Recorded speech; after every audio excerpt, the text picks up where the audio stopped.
Good morning, and thank you for holding. Welcome to the fourth quarter results teleconference for Travelers.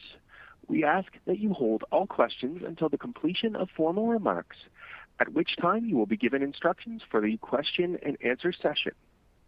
As a reminder, this conference is being recorded on January 21st, 2021. This time, I'd now like to turn the conference over to Ms. Abby Goldstein, Senior Vice President of Investor Relations. Ms. Goldstein, you may begin. Thank you so much. Good morning, and welcome to Travelers' discussion of our fourth quarter 2020 results. We released our press release, financial supplement, and webcast presentation earlier this morning. All of these materials can be found on our website at travelers.com under the Investors section. Speaking today will be Alan Schnitzer, Chairman and CEO, Dan Frey, Chief Financial Officer, and our three-segment presidents, Greg Kozlowski of Business Insurance, Tom Kunkel of Bond and Specialty Insurance, and Michael Klein of Personal Insurance. They will discuss the financial results of our business and the current market environment. They will refer to the webcast presentation as they go through prepared remarks, and then we will take questions.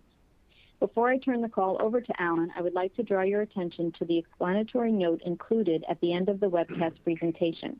Our presentation today includes forward-looking statements. The company cautions investors that any forward-looking statement involves risks and uncertainties and is not a guarantee of future performance. Actual results may differ materially from those expressed or implied in the forward-looking statements due to a variety of factors. These factors are described under forward-looking statements in our earnings press release and in our most recent 10-Q and 10-K filed with the SEC.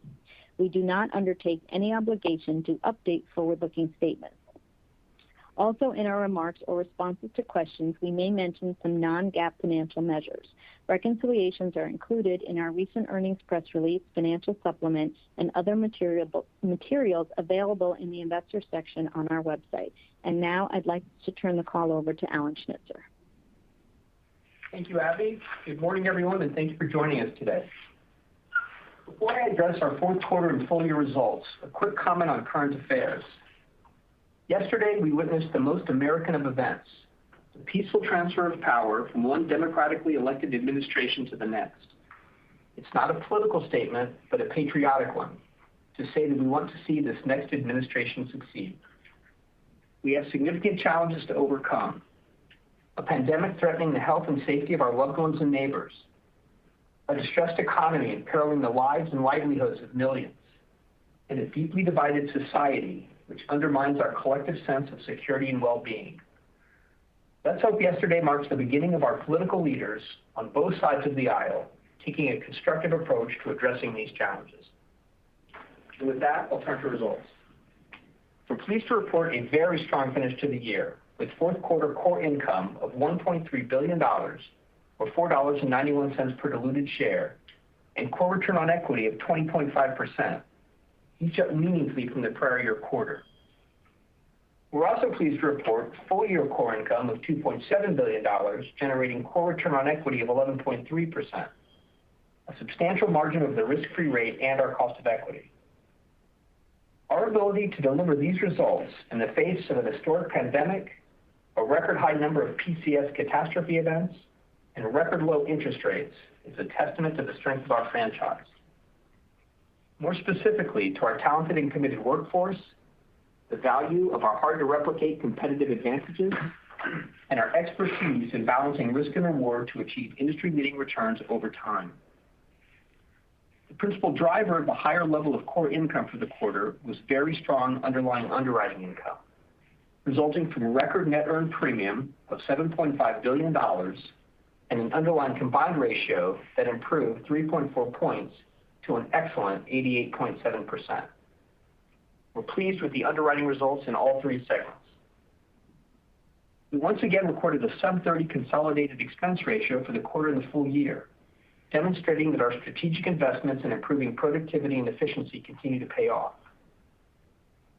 Turning to investments, this quarter, our high-quality investment portfolio performed well, generating net investment income of $572 million after tax, as the non-fixed income portfolio continued to recover from the pandemic-related impacts earlier in the year.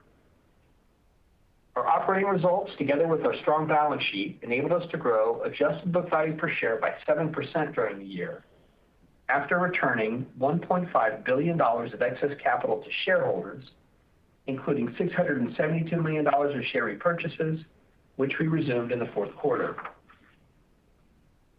Turning to production, notwithstanding the challenges in the economy, we continued to successfully execute on our marketplace strategies to generate growth in the top line. Net written premiums in the quarter grew by 3%, driven by strong renewal rate change broadly across the book and continued strong retention in all three segments. Given the headwinds facing the industry, we expect the favorable pricing environment to continue for some time. In business insurance, in our core middle market business, renewal rate change was a record 9.1%, up 4.5 points over the prior year and about a point sequentially, while retention remains strong. Segmentation and pricing is key in this business, and to that end, the quality of the execution underneath the headline production numbers was excellent. In bond and specialty insurance, net written premiums increased by 12%, as renewal premium change in our domestic management liability business achieved a record 10.9%, driven by record renewal rate change, while retention remained strong. In personal insurance, net written premiums increased by 7%, driven by strong renewal premium change in our agency homeowners business and strong retention and new business in both agency auto and agency homeowners. Fourth quarter production contributed to full-year record net written premiums of almost $30 billion, up 2% compared to last year. Adjusting for the premium refunds we offered to our personal insurance auto customers, net written premiums were up 3%, a strong top-line result in the context of this year's difficult economic environment. Taking a step back, let me direct your attention to slide 18 of the webcast presentation and put this year's results into a broader context. I've shared before our belief that any commitment to delivering industry-leading return on equity over time requires a strategy to grow over time. To that end, a few years ago, we laid out a strategy to achieve profitable growth in the context of the forces of change we had previously identified as impacting the industry. As you can see on the slide, despite the challenging economic and operating environment, 2020 was another successful year of the execution of that strategy. Since 2016, we have grown net written premiums at a 4.5% compound annual rate, substantially outpacing both GDP growth over the same period and our growth rate over the prior years in the decade. We accomplished that while maintaining a stable underlying underwriting margin. In other words, we haven't grown by underpricing the product or changing our risk profile. The growth has come organically from customer segments, products, geographies, and producers that we know well. Over that same period, through our ongoing and relentless focus on optimizing productivity and efficiency, we've also improved our expense ratio by about 2 points compared to the run rate from earlier in the decade. As you can also see on the slide, the result of all that is significantly higher underlying underwriting income, meaningfully higher cash flow from operations, and double-digit growth in invested assets. Those results have contributed to our ultimate objective of creating shareholder value through industry-leading return on equity over time. Our core return on equity has increased in each of the last 3 years and averaged 11% over that period. And that 11% is after bearing the impacts of significant cat and non-cat weather activity, a meaningful increase in social inflation, historically low interest rates, and a global pandemic. In short, our performance this year and over recent years is the result of a sound strategy and the successful achievement of our strategic objectives. Looking forward from here, thanks to our team, our strategy, our capabilities, and our strong track record of innovation and execution, we feel very well positioned to capitalize on the opportunities ahead as the economy continues to recover and beyond. Before I turn the call over to Dan, I want to acknowledge and thank my 30,000 colleagues, many of whom are listening this morning, for their tireless efforts over this past year. Notwithstanding concerns for their own safety and responsibilities for taking care of loved ones and educating their children, They never wavered from our purpose of taking care of the people we're privileged to serve or our mission of creating shareholder value. I couldn't be more proud of this team. I also want to acknowledge and thank all those who have been involved in the extraordinary effort of developing and manufacturing COVID vaccines in record time. From the scientists to the regulators to those who volunteered to participate in the trials. It's a remarkable feat. The sight of those vaccines rolling off the line inspires optimism for the coming year, and the sheer human will and ingenuity behind the effort inspire hope for the future. And with that, I'm pleased to turn the call over to Dan. Thank you, Alan. Core income for the fourth quarter was $2.62 billion, up from $867 million in the prior year quarter, and core ROE was 20.5%, up from 14.8%. The improvement in both measures was the result of very strong underlying underwriting results. Our fourth quarter results include $29 million of pre-tax cat losses, compared to $85 million of pre-tax cat losses in last year's fourth quarter. Recall that last year's fourth quarter cat losses included a $101 million benefit from recoveries under the underlying aggregate cat treaty, whereas in 2020 we exhausted the cat treaty in the third quarter, so there were no recoveries under the treaty in this year's fourth quarter. This quarter's cat results include about $40 million of favorable development in our loss estimates for events that occurred earlier in the year. PYD in the current quarter, for which I'll provide more detail shortly, was net favorable $180 million pre-tax. The underlying combined ratio of 88.7%, which excludes the impacts of cats and PYD, improved by 3.4 points from the prior year quarter.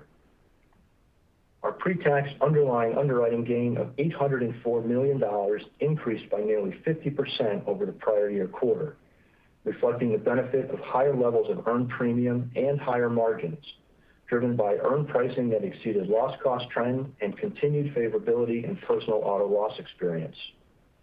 For the quarter, losses directly related to COVID-19 totaled a modest $31 million pre-tax, split about evenly between business insurance and bond and specialty insurance. More than offsetting those losses were lower levels of auto claims in both personal insurance and business insurance. The net impact of the COVID environment on the consolidated underlying combined ratio amounted to a benefit of about 2.5 points, mostly in personal insurance. We continue to take a cautious approach in estimating the net impact of COVID-related losses given the ongoing uncertainty in this environment. As has been the case throughout the year, the majority of direct COVID losses that we've booked through year-end remains in IBNR. Looking at the full-year net impact of COVID costs and benefits, including the impact of premium refunds to policyholders, our consolidated underlying combined ratio benefited by about a point. The fourth quarter expense ratio of 29.4% brings the full-year expense ratio to 29.9%. While throughout the year we continued to make the investments necessary to fuel our continued success, our ongoing focus on productivity and efficiency once again resulted in a sub-30 expense ratio, despite the downward pressure on earned premiums from the impact of a soft economy on insured exposures and the premium refunds we issued to our personal auto customers. We continue to be comfortable with a consolidated expense ratio of around 30%. After-tax net investment income improved by 9% from the prior year quarter to $572 million. The strong returns in the non-fixed income portfolio and a higher level of invested assets were partially offset by the expected decline in fixed income yields. Looking forward to 2021, we expect that after-tax fixed income NII, including earnings from short-term securities, will be between $420 and $430 million per quarter, as we project that the benefit of higher average levels of invested assets will be more than offset by a lower average yield on the portfolio, given the lower interest rate environment. Turning to reserves. Net favorable prior year reserve development occurred in all three segments and totaled $180 million pre-tax in the fourth quarter. In business insurance, net favorable PYD of $124 million was driven by better than expected loss experience in workers' comp, primarily from accident years 2017 and prior, partially offset by an increase to reserves related to very old years in our runoff book. In bond and specialty, net favorable PYD of $32 million resulted primarily from better than expected loss development in the surety book, and in personal insurance, net favorable PYD of $24 million was driven by the automobile line. When our combined 2020 Schedule P is filed early in the second quarter, the line of business analysis will provide more detail on the loss trends we've noted in our commentary throughout the year, with favorability in workers' comp, commercial property, and the personal lines coverages, and some strengthening in the commercial liability lines, much of which was in very old accident years relating to our runoff book. Page 19 of the earnings presentation provides information about our January 1st CAT treaty renewals. Our long-standing corporate CAT XOL treaty renewed on terms in line with the expiring treaty and continues to provide coverage for both single CAT events and the aggregation of losses from multiple CAT events. Regarding the underlying property aggregate catastrophe XOL treaty we first purchased for 2019, we have renewed the treaty again for 2021.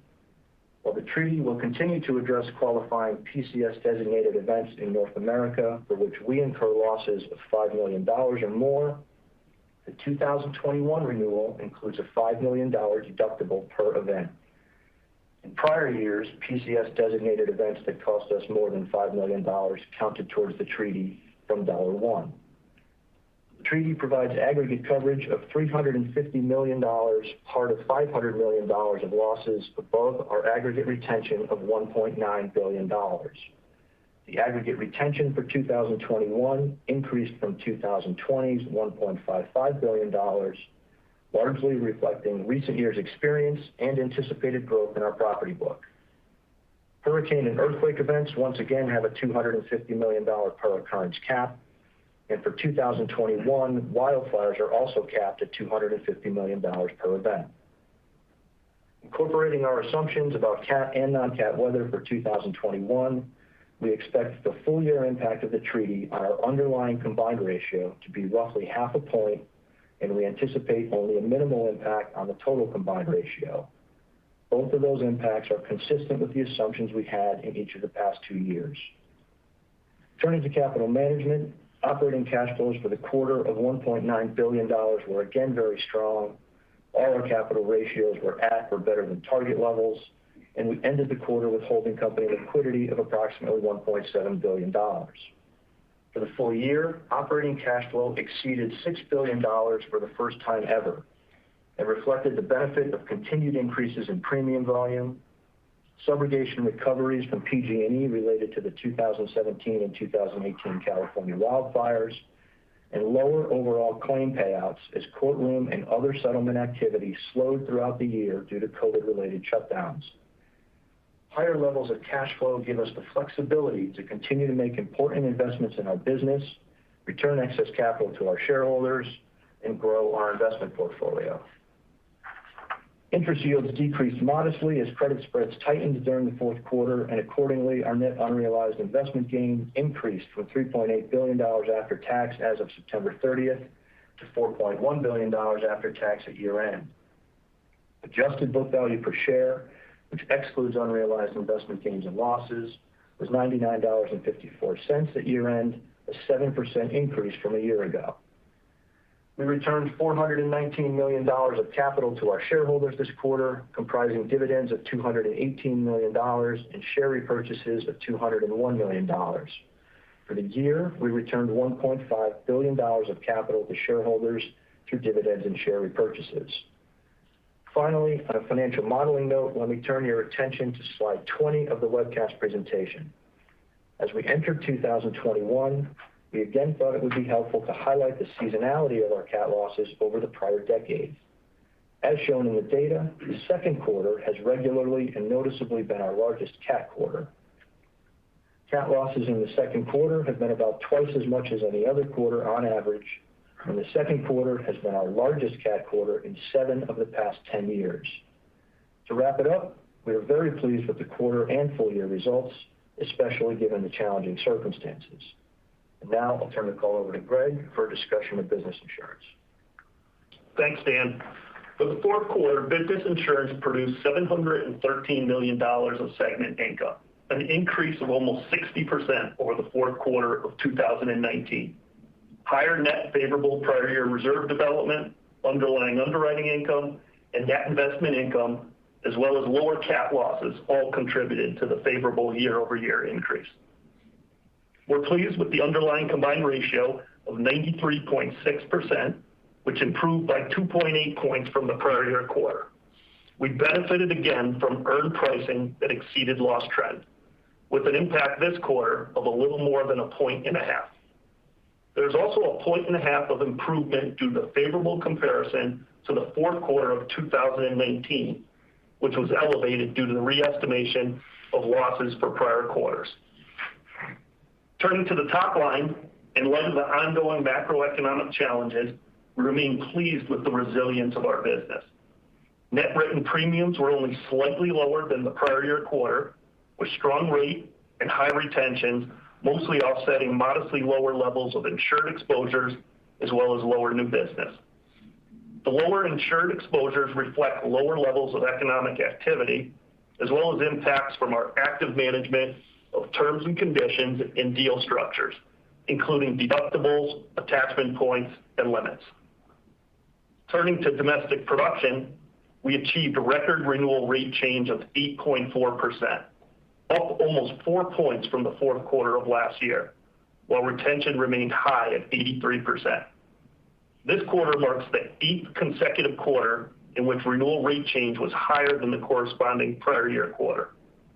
We continue to achieve higher rate levels broadly across our book as rate increases in all lines other than workers' compensation were meaningfully higher during the quarter as compared to the prior year. Importantly, we continue to feel great about our deliberate and granular execution in terms of rate and retention on an account-by-account and class-by-class basis. The segmentation beneath the headline numbers was once again excellent. Also, one other thing that's not apparent in the headline numbers is the contribution to margins from the active management of terms, conditions, and deal structure that I mentioned a minute ago. We're doing this broadly across the book, but most notably in our national property business. The tighter terms tend to persist beyond the rate cycle. New business of $440 million was down $35 million from the prior year quarter. Given the lower levels of economic activity and given the hardening market conditions, there's a higher proportion of distressed business in the market. Our new business production reflects our disciplined approach to that business. Risk selection is particularly important during circumstances like these. As for the individual businesses, in Select, renewal rate change increased to 4.2%, up more than 2 points from the fourth quarter of 2019 and more than 1 point from the third quarter of this year. Retention of 77% was down from recent periods, a result of deliberate execution as we pursue improved returns in certain segments of the business. As I mentioned above, we're pleased with the segmented execution underneath the aggregate result. Importantly, we have not slowed down on our commitment to invest in product development and ease of doing business, which position us well for long-term profitable growth in this business. In middle market, renewal rate change increased to 9.1%, while retention remained strong at 86%. Renewal rate change was up 4.5 points from the fourth quarter of 2019 and almost 1 point from the third quarter of this year. Additionally, we achieved positive rate on more than 80% of our accounts this quarter, a more than 10-point increase from the fourth quarter of last year. To sum up, we feel terrific about our results and execution, especially given some of the unusual economic challenges related to the pandemic. We continue to improve the profitability of the book while investing strategically for the future. These investments include enhancing the experiences for our customers and distribution partners, developing new insights for our underwriters, digitizing the underwriting transaction, and creating efficiencies. Examples of capabilities released this year include rollout of our completely redesigned BOP 2.0 small commercial product, which includes industry-leading segmentation and a fast, easy quoting experience. This new product is now available in 23 states and performing consistently with our expectations. Advancement of our industry-leading strategic work intake initiatives, which allow for automated receipt of submissions from the various technology solutions our agent partners use, and the seamless routing of those submissions, which improves the experience for our distribution partners and is more efficient for us. Enhancing our My Travelers customer self-service application. And lastly, our Simply Business and Zensurance platforms continue to advance their digital capabilities in offerings in the alternative platform space. We're as confident as ever that strategic investments like these, together with our meaningful competitive advantages, position us well for long-term profitable growth. Concluding, I would like to acknowledge and thank our employees, agents, and brokers for their partnership as we seamlessly delivered virtual solutions for the benefit of our combined customers. With that, I'll turn the call over to Tom. Thanks, Greg. Bond and Specialty delivered strong returns and double-digit growth in the quarter despite the ongoing headwinds of COVID-19. Segment income was $164 million, nearly flat with the prior year quarter, as the benefit of higher business volumes and a higher level of net favorable prior year reserve development were offset by an underlying combined ratio which, while still strong at 85%, was higher than the prior year quarter. The underlying combined ratio of 3.7 points, driven by the impact of higher loss estimates for management liability coverages, primarily losses attributable to COVID-19 related economic conditions. As we discussed last quarter, the products that we write in this segment are susceptible to elevated loss levels in times of severe economic downturn. We experienced that during the financial crisis and again in recent quarters due to the impacts of the pandemic. Nonetheless, with the strong rate levels we're achieving, we expect that the underlying combined ratio in 2021 will improve a little bit from the roughly 87% in the second half of 2020. Turning to top line, net written premiums grew an outstanding 12% in the quarter, reflecting continued improved pricing in our management liability business, with nearly flat surety production despite the continued economic impact of COVID-19 on public project procurement and related bond demand. In our domestic management liability business, we're pleased that renewal premium change increased to a record 10.9%, driven by record high renewal rate change, while retention of 89% remained near historical highs. These production results demonstrate the successful execution of our strategy to pursue rate in light of elevated loss activity while maintaining strong retention levels in our high-quality portfolio. We will continue to pursue rate increases where warranted. Domestic management liability new business for the quarter increased $13 million, primarily reflecting our thoughtful underwriting in this elevated risk environment. Consistent with last quarter, submissions are up while quote activity is down. So Bond and Specialty results were again strong despite the challenges brought on by COVID-19. Beyond the numbers, notwithstanding our focus on managing through the challenging environment, we continue to invest in differentiating our businesses in the eyes of our customers and agents and broker partners while positioning ourselves for continued profitability and competitiveness in the future. Some highlights from 2020 include continuing investments in our surety business to help our contractor clients more effectively manage risk while providing insights that will enable them to more profitably manage their business, piloting digital platforms that will improve the speed and convenience of accessing management liability and small charity products for our agents and brokers, and investing in a new sales management platform that will enhance productivity, optimize workflow management, and increase sales. Lastly, I'd like to thank our employees and distribution partners for their commitment to creatively and effectively addressing the needs of our customers in these most unusual times. And now I'll turn it over to Michael to discuss personal insurance. Thanks, Tom, and good morning, everyone.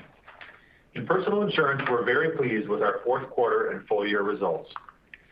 For the fourth quarter, segment income increased to $457 million, and our combined ratio improved to 84.1%. Full year segment income was $1.2 billion, and the combined ratio was 89.7%. The significant improvement for both periods compared to the prior year is primarily driven by lower frequency of automobile losses, as well as the benefit to underwriting income from higher business volumes. In addition, the full year results include higher net favorable prior year reserve development and elevated catastrophe losses. Net written premium growth for the fourth quarter and full year was 7% and 5% respectively, with continued strong retention and higher levels of new business, resulting in record net written premiums of more than $11.3 billion for the year. Agency automobile profitability was very strong, with a combined ratio of 86.5% for the fourth quarter. The underlying combined ratio for the quarter improved 12 points, continuing to reflect favorable frequency levels. Approximately 1/3 of the improvement in the quarter is from favorable re-estimates of activity for prior quarters in 2020. We continue to observe lower claim frequency as a result of fewer miles driven, reflecting the ongoing impact from the pandemic. We will continue to analyze and incorporate current trends into our state-specific underwriting and pricing decisions as we balance business volumes and profitability. In agency homeowners and other, the fourth quarter combined ratio of 81.9% increased relative to the prior year quarter, driven by a higher underlying combined ratio and an increase in catastrophe losses. The fourth quarter included one catastrophe, Hurricane Zeta, with no recoveries from the catastrophe aggregate reinsurance treaty. The underlying combined ratio of 78.5% was 5 points higher than the prior year quarter due to higher non-catastrophe weather-related losses and, to a lesser degree, increases in other losses, specifically elevated fire losses.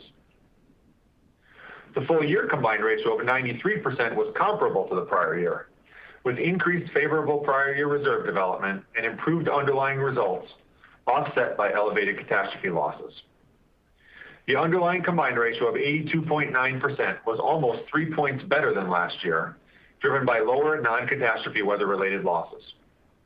This improvement demonstrates the success of our continuing efforts to improve returns in property while growing the business.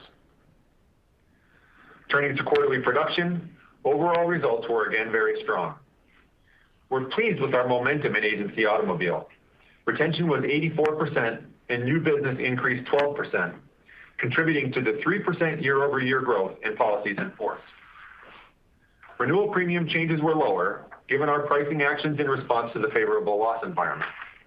We continue to see growth in this profitable line. Agency homeowners and other delivered another excellent quarter, with retention of 85% and a 21% increase in new business, while renewal premium change again exceeded 8%. Policies in force were up 8% from a year ago. These results reflect our continued efforts to grow while improving profitability. Looking back, 2020 was both a challenging and successful year for personal insurance. We achieved record levels of segment income, net written premium, and policies in force. Our continued success reflects the execution of our strategy to meet customers where they are, give them what they need, and serve them how they want. Examples include nearing completion of our Quantum Home 2.0 rollout, which is now available in over 40 states, increasing the take-up of IntelliDrive by enhancing our auto telematics offering in 17 states, and just this week, we introduced IntelliDrive in Canada as well. improving our customer self-service capabilities with our new MyT mobile app, which will be rolled out more broadly throughout the first quarter of 2021, planting an additional 500,000 trees for customer enrollment and paperless billing, bringing the total number of trees planted through our partnership with American Forest to 1.5 million, and just recently announcing the acquisition of InsureMatch, an innovative digital online platform that allows customers to compare offerings from more than 40 carriers across the United States.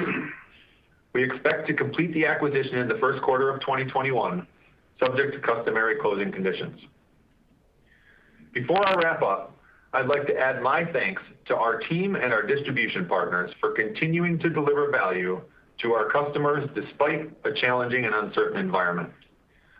We have strong momentum going into 2021 and are well positioned to deliver profitable growth while investing in capabilities that will continue to enhance the value of our franchise.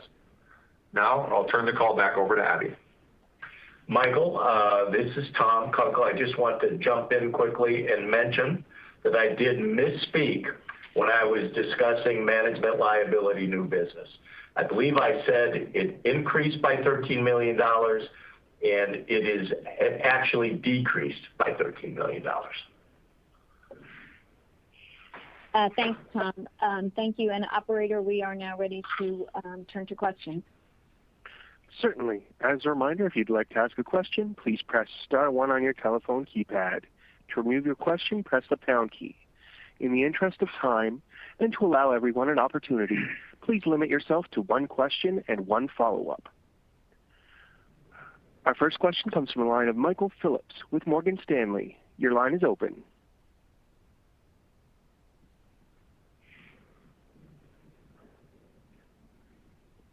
Michael Phillips with Morgan Stanley, your line is open. Yeah, hi, everybody. Can you hear me? We can. Good morning. Good morning. Thanks. I've had a choppy connection, so I apologize if you couldn't hear me. Congrats on the quarter. I guess we'll start on business insurance. We're seeing nice improvements still in the core margins. A bit of a slowdown, I guess, in the renewal rate change. Still strong. It's your highest, you said, in quite a while, but a bit of a slowdown from prior quarter. I guess any reason to think, and I think, Alan, you said, again, I'm sorry, I was a bit choppy. I think you said you expect rates to continue to move up, if I heard you correctly. I guess given the margin improvement and what I've seen is a bit of a slowdown in the renewal rate change, is there any reason to not think we're close, if not already at a peak in pricing for business insurance? Michael, we're at record levels and we're compounding on compounding. So it's hard to look at this execution and find any negative in that. And from here, the outlook is positive. Also on the historical numbers, the segmentation is really important. And I think the point Greg made in his prepared remarks about the benefit of tightening terms and conditions and having others. So all that's really important. And from here, I think this plays out for a while, and it's a function of rate adequacy. All the drivers are environmental. So, primarily loss activity. Think about social inflation. Think about weathers. Think about wildfires. You got the interest rates that appear to be lower for longer, cost and availability of reinsurance, pandemic losses impacting the industry, and I suspect for some markets, maybe still reckoning with social inflation. So I expect the favorable rate environment to continue and to persist at levels that will result in expanding margins for a while. Okay, thank you very much for that. And then second question, I guess, Greg, you mentioned, I apologize, also a little bit choppy, but you mentioned comp. And pricing there on comp, we're hearing from external sources and a lot of the markets results that there's been a bit of inflection in comp pricing, not much, but a bit of a turn at least. I guess what are you seeing in comp? Your PYD there was strong. Loss trends seem to be pretty favorable there. So maybe comment on if you are seeing a bit of a turn in pricing in comp, kind of what's driving that, and should we expect that to last given the loss trends that seem to be pretty favorable there as well? Thanks. Yeah, good morning, Michael. This is Greg. Yeah, we continue to think we are at or near a bottom in workers' comp, and the evidence that we look at is the Bureau loss cost recommendations and our own rate structure. And so, yeah, we continue to believe that. And I'll just remind you that, we are an account solution and we feel terrific about, our entire book of business. Workers' comp is usually just one of the many solutions that we're offering our customers. But yeah, we continue to believe we're near the bottom. Okay, great. Thank you, Greg.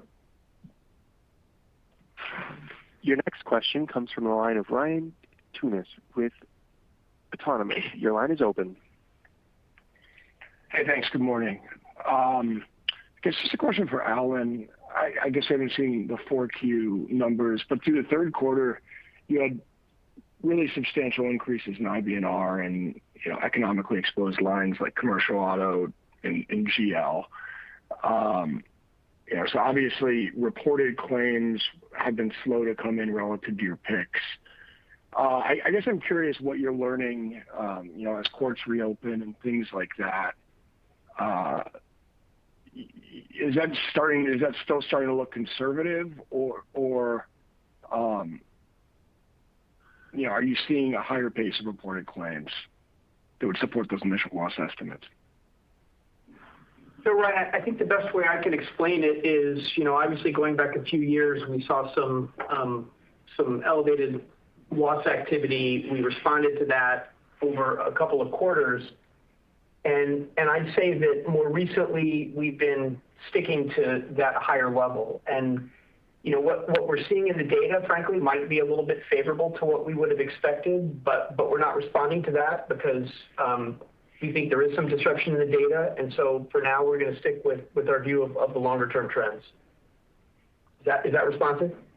Yeah, that's helpful. And then I guess for Greg, just looking at the growth in business insurance, similar to last quarter, but looked like some of the KPIs looked better. Exposure was a little bit better sequentially, and even new business wasn't down quite as much. It looked like a lot of that was workers' comp. I'm just trying to think about, how are we trending into 2021, based on what you're seeing relative to the negative 3% that we posted here in the fourth quarter. Yeah, as you said, Ryan, we have seen improvement in exposure as the economy starts picking up. We've shared with you for some time now that we do believe we're highly correlated with the overall GDP in terms of the GL workers' comp, the rateable products that follow payrolls and sales receipts of that sort. And so as that starts picking up, we believe we'll see some, as we're starting to see in our book already, some improvements in our production, specifically through the exposure metric. Although I'll just add to that, Ryan, that our book is, Greg's point's exactly right. There's a correlation there, but I just think given the high quality of accounts and business that we write, we've actually done a little bit better than even we might have thought relative to economic activity. Thanks. Thank you. Your next question comes from the line of Tracy Benguigui with Barclays Research. Your line is open. Thank you. Good morning. In the tort liability arms rate, who's ahead, pricing or loss trend? I guess I'm mindful of that the economic slowdown just means less court activity. Tracy, it's Dan. You broke up a little bit at the beginning of the question. You mind repeating that? Absolutely. Apologize for that. Just thinking about the tort liability arms race, we think about it in a race. Who may be ahead, pricing or loss trend? I guess I'm mindful that given the economic slowdown, there's less court activity. Yeah, so I remember, Tracy, when we talk about loss trend in BI, that's all in, and that's including, our more recent views over the last couple of years of, elevated loss environment for things like social inflation. And so when we're looking at, the written and now earned rate numbers that are coming through business insurance, that's clearly ahead of loss trend. I think to your second point, we are looking at the data as it comes in now and not assuming that that's the new normal. We assume that what we're seeing is slower levels of claim payments that won't necessarily ultimately be lower levels of claim payments. So we've stuck with our more normal long-term view that we think those loss costs are higher. But having said that, where rates are now, we think rates ahead of loss trend. Okay, excellent. And then for my follow-up, Greg was talking about improvement in terms and conditions. I'm wondering if you could just unpack that, maybe give an example. Like I've heard on the reinsurance side, they've been a little bit tighter on silent cyber. And I don't know if Tom had any views for management liability.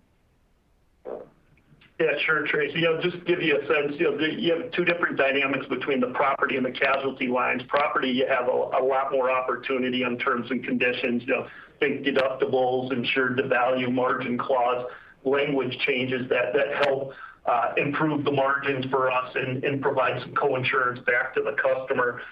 In terms of, I referenced the term deal structure, that you can think of that more on the casualty side. And so, umbrella, attachment points are increasing and limits management, making sure that we're putting very thoughtful capacity around the limits that we offer. So that's some of the activity that we're doing across the portfolio.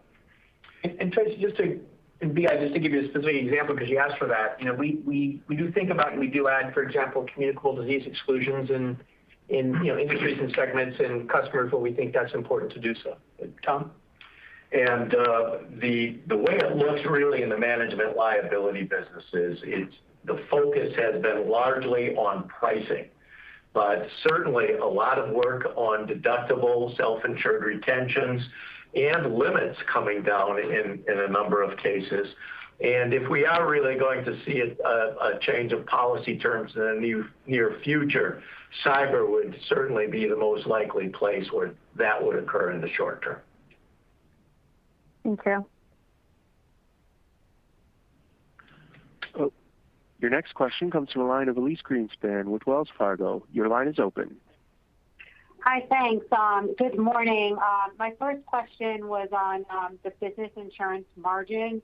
You guys said I believe 150 basis points under a rate exceeding trend in the quarter. Was there anything else like one-off that stood out within the margin? And then could you give us a sense of the net, sorry if I missed it, the net COVID benefit, including the frequency impact within BI in the quarter? Hey, Elise, it's Dan.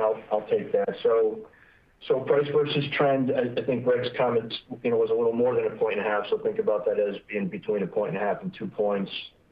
The other thing that Greg called out, which we would say in terms of the comparison might be a little unusual, is remember in last year's fourth quarter we told you we took about 1.5 points of sort of prior quarter catch up as we adjusted our view of the liability loss ratios last year.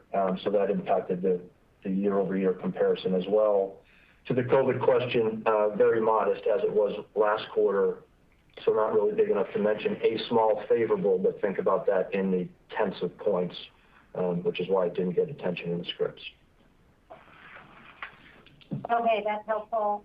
And then my second question is on the expense ratio side.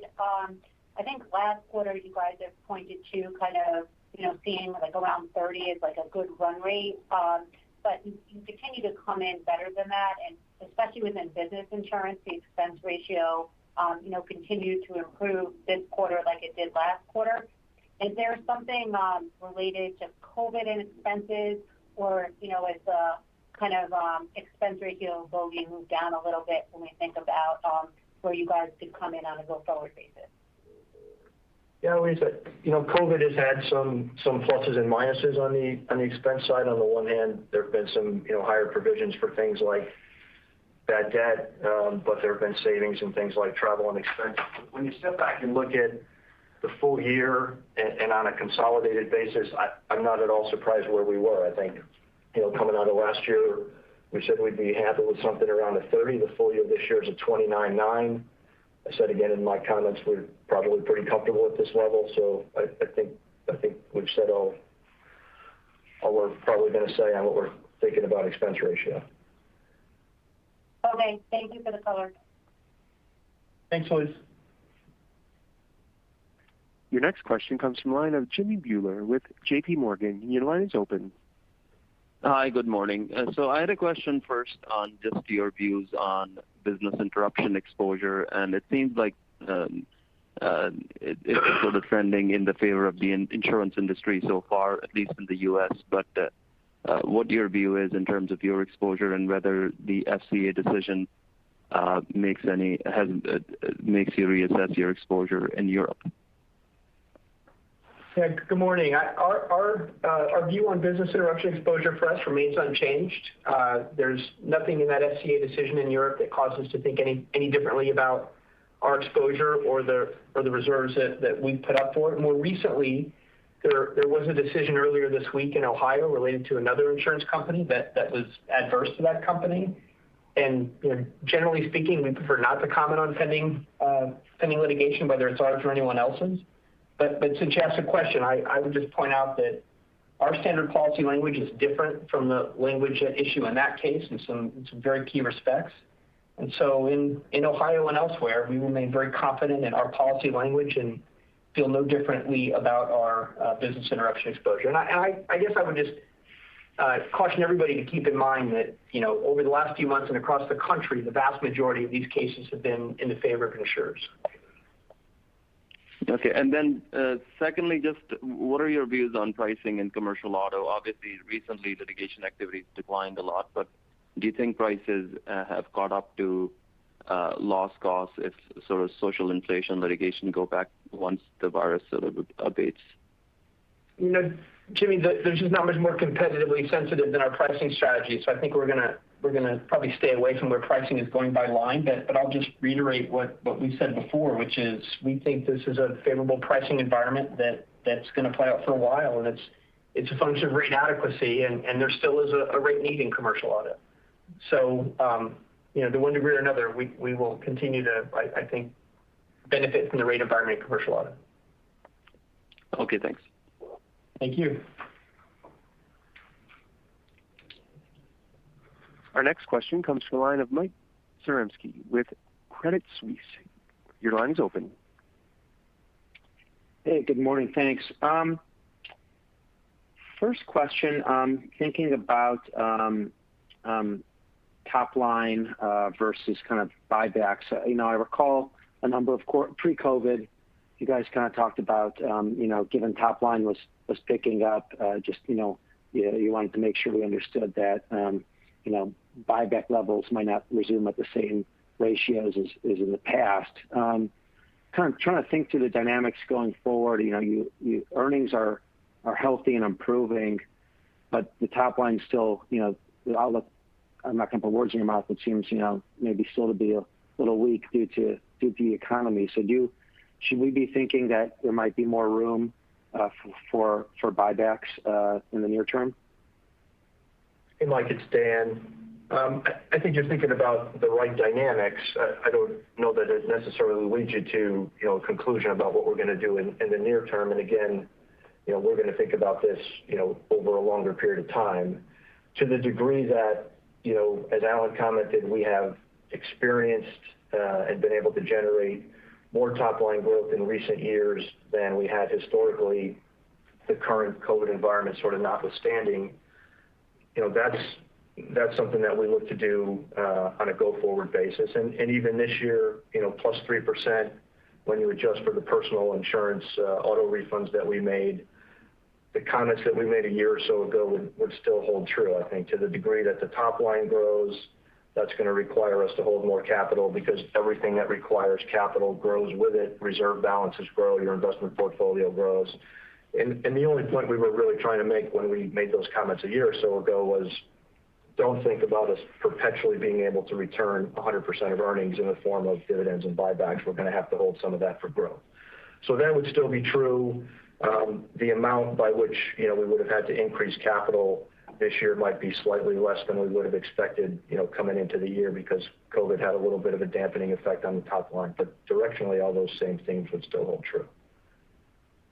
Okay, understood. That's helpful. And lastly, shifting to workers' comp specifically, I guess, some firms have talked about, and it sounds like you guys too are, they talked about less claim frequencies during the pandemic, but still kind of holding. You said too, like broadly in the BI segment, kind of still holding your picks conservatively.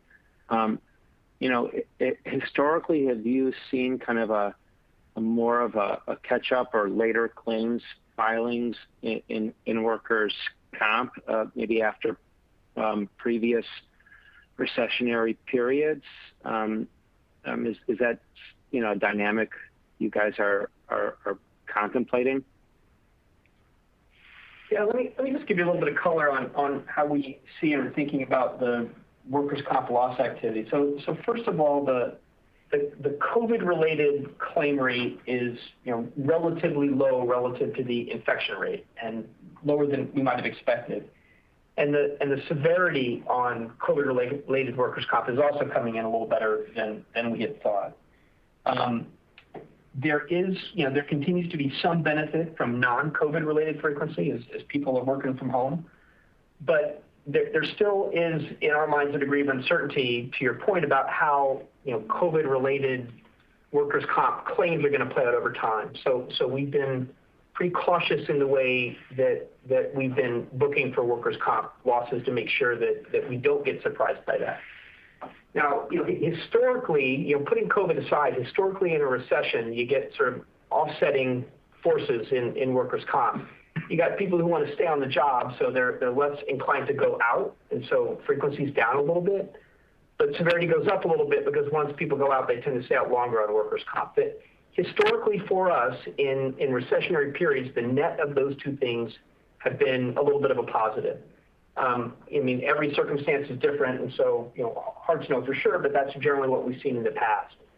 And so I think that's sort of the landscape as we see it on workers' comp loss activity. And Alan, that'll follow up, but just I was kind of trying to allude to figure out post-recession, did you see a kind of a jump or any kind of spike in frequency? I appreciate the comments about during the recession there was a net benefit. Just curious if there was kind of a catch-up historically post-recession. I just don't have that data in front of me from prior recessions, and so I'm a little hesitant to shoot from the hip. I'm just not sure. As we're looking around the room at each other, I don't think there's anything that we think would be all that particularly significant. But again, I just don't have the data in front of me to be responsive to that. Thank you. Thank you. David Motman with Evercore, your line is open. Hi, thanks. Good morning. I guess just another question on the business insurance underlying loss ratio and the 150 basis points of core improvement now in 4Q. That's improved. I think last quarter you said it improved 100 basis points year over year. I guess as we think about obviously rate earning in above the 5% loss trend, is there any reason to think that shouldn't continue to accelerate as we head into 2021? Hey, Stan, all else being equal, no. You'd see mathematically, I think what you've seen in the last couple of quarters is what you would have expected to see, based on the comments that we started making a year ago when we felt that we were reaching the point where, written rate was reaching or exceeding loss trend, and that would start to come through on an earned basis. To the extent that written pricing has continued to increase, we would expect the earned impact of that to continue to increase on a lagging basis. Again, all else being equal, and rarely is all else equal, but looking at those two things, yes. Right. Okay. Thanks. I appreciate that, Dan. And I guess, Greg, just a question on exposure growth, and specifically, you had mentioned the dampening impact of terms and conditions and the impact that had on exposure growth. I guess maybe is there any way to quantify that? And maybe as we think about heading into 2021. Any sort of view in terms of how this may impact terms and conditions may dampen exposure growth as we enter into 2021? Hey, David, it's Greg. Yeah, that's just competitively sensitive. So, we give you exposure overall, we give you rate, we give you RPC, but we really don't break down exposure in terms of the insured exposure versus, deal structure in terms and conditions. So that's just something we don't provide. Okay. No, that's fair. Thank you. Thank you. Your next question comes from the line of Brian Meredith with UBS. Your line is open. Hey, thanks. Yeah, the first one, Greg, just on the select business. If I take a look at the retention rates, dropped pretty meaningfully from the second quarter. I guess my question there, is that due to just the economy and the impact that's having on small businesses, or is it that you're kind of pushing rate terms and conditions here and that's having an effect on your retentions? And at what point do you need to lay off maybe a little bit to kind of get that retention ratio back up? Yeah, good morning, Brian. Yeah, it really is a combination of both our profit improvement initiatives, which isn't just for Select, as we've been sharing, that's across the entire BI portfolio. But when we look at the uptick in rate and the offset in retention, our product managers and underwriters can see the variance in the loss ratios versus what we retained and what lapsed, and we feel very comfortable with the trade-off between those two. So we're going to continue to improve the margins on that Select business. And then in terms of your comment on the pandemic, we've certainly seen since the pandemic, the Select business has felt the flow, the most reduction with the pandemic on smaller businesses. And so new business has absolutely felt that. But we feel great about the quality of the new business that we are writing in the Select business right now. And Brian, just to affect your retention too, couldn't it? Sure it could. Yep.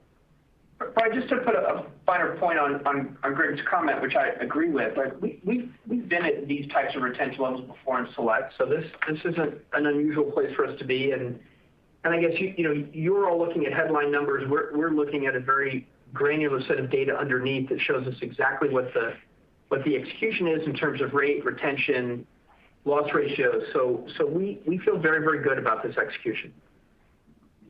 Great. And then my follow-up here, Alan, how are you all thinking about potential liability exposures to back-to-work plans as eventually the economy reopens? And, do you have protections in some of your policies to maybe mitigate some of that exposure? What are your thoughts on that? Yeah, it's a great question. I'm glad you asked. We would have hoped that there would have been some federal liability protection. I just think given the way things have played out, that's probably less likely to happen. But there are a couple of things that still help. One, there have been a number of states, I think more than 30 states, that in one form or another have taken some kind of action to provide some COVID liability protection. At the federal level, we've got a more right-leaning bench today than we did 4 years ago, certainly, so that helps a little bit.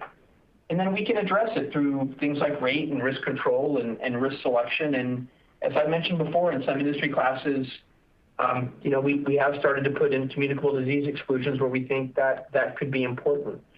So it's an exposure. It's out there. I think it's unfortunate because I think it's the plaintiff's bar that benefits at the expense of economic recovery. But we'll manage through it just fine. Great. Thank you. Thank you. Our next question comes from the line of Josh Shanker with Bank of America. Your line is open. Yeah, thank you. I want to talk about areas of potential in the national account area. Hey, Josh, we can't hear you at all. Oh, okay.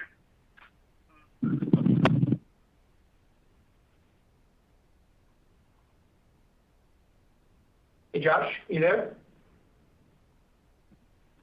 Why don't we take the next call and maybe... Oh, is that Josh? Yeah, go ahead. Sorry about that. I guess those headphones don't work that I was trying to use. Okay. The 50-cent solution. Anyway, I was an area that doesn't really get enough attention, national accounts, because we always talk about business insurance ex-national accounts. Can we talk about the, what is the trend there in terms of premium? How much of the fall off in that area do you think is temporary? How much comes back? What's the distribution of that business in terms of premium volume to think about as we get to the end of COVID, I guess? Hey, Josh, this is Greg. Yeah, national accounts was down 5% for the year, and that's a business where a couple large accounts can make up a quarter or a year, and that was the case for us in 2020, where we just had more lost larger accounts than new, and we felt that on the top line. Now, as you said, that it's an important part of our portfolio. We're encouraged around the national accounts, and we've recently relaunched a service entry for claim service, and we continue to invest in it, and it's an important part of our portfolio. And to the extent, in terms of the accounting for that, I think there's a lot of audit accounting. Are we still in the audit accounting phase for that? And now we're earning through, and as the economy picks up, we'll see audit accounting go the other direction. How should we expect that to trend? Josh, it's Dan. I'm not quite sure I understand your question, but to the degree that a lot of our business insurance accounts are subject to audit, including some business and national accounts.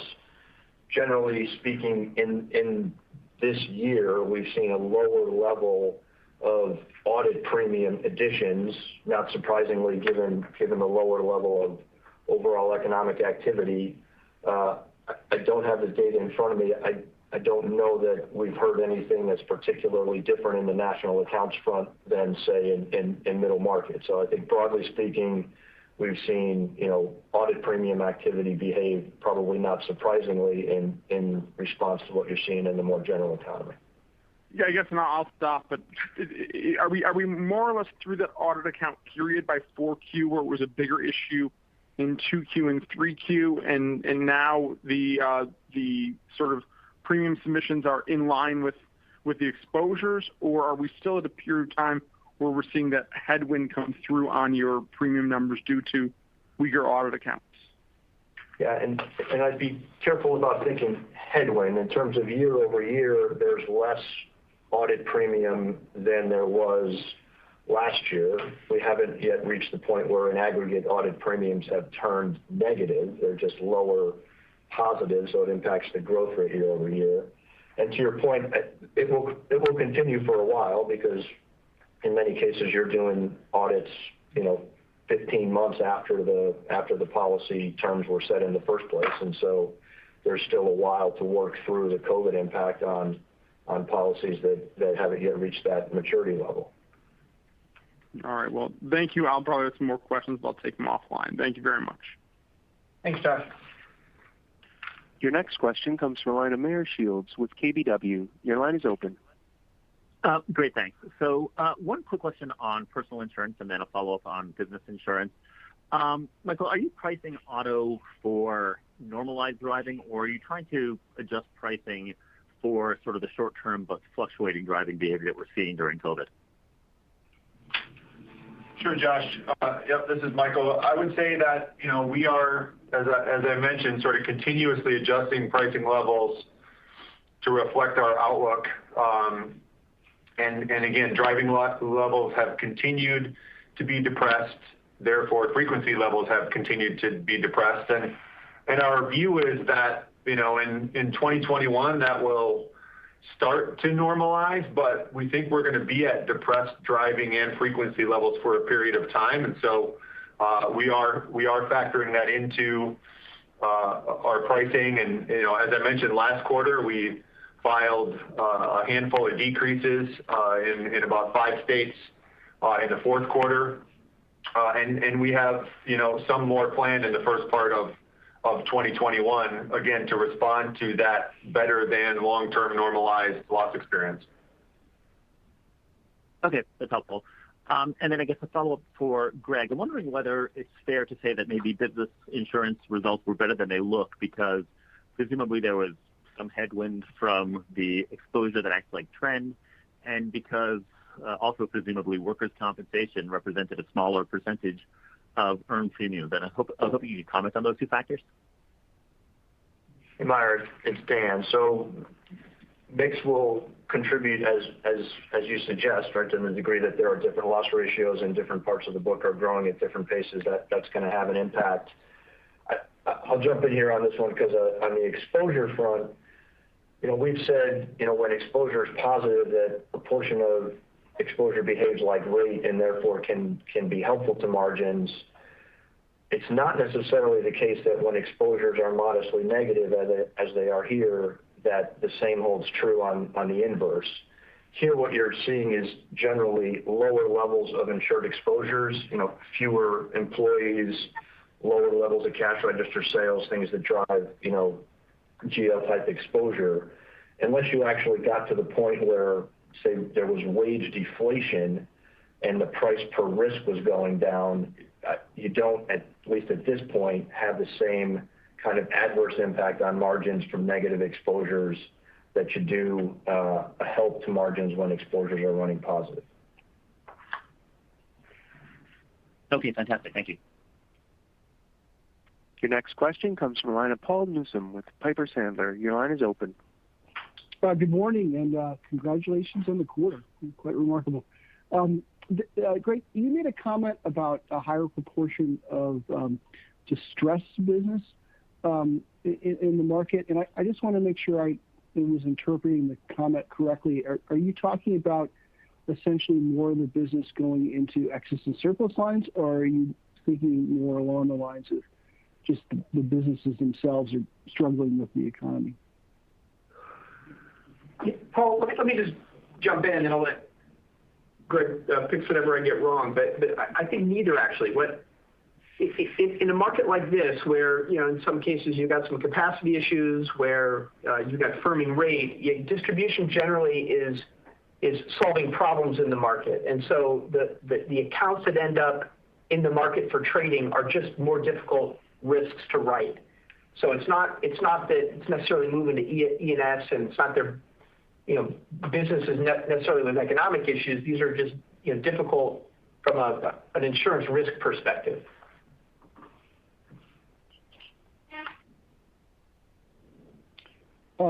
Okay. And then just to quickly, investment income was also very, very strong, I thought.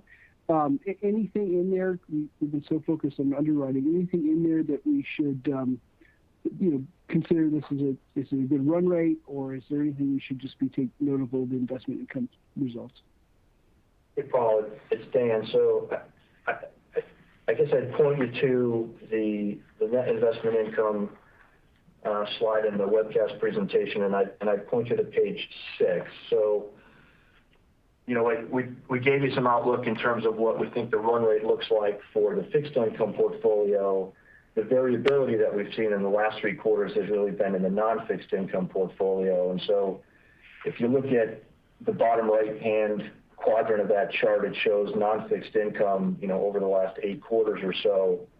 And what you can see is sort of pre-COVID, that was the last 3 quarters pre-COVID had been $70 million or so of non-fixed income. Then you see a big dip in the second quarter. And remember, at that time, we talked about that was the impact of the disruption to the equity markets that happened in the first quarter coming through our results on a lagging basis in Q2. And then as markets have come back, we've seen some of that rebound come through our numbers. And so what you see in Q3 and Q4 are very strong results in the non-fixed income portfolio. But if you just look at that chart, you should get the sense that part of that is the bounce back from the big dip we saw in the second quarter. And so I wouldn't take that as indicative of a new run rate on the non-fixed income piece. Great. Thanks, folks, and congrats on the quarter again. Thanks a lot. We have time for one final question. Phil Stefano with Deutsche Bank, your line is open.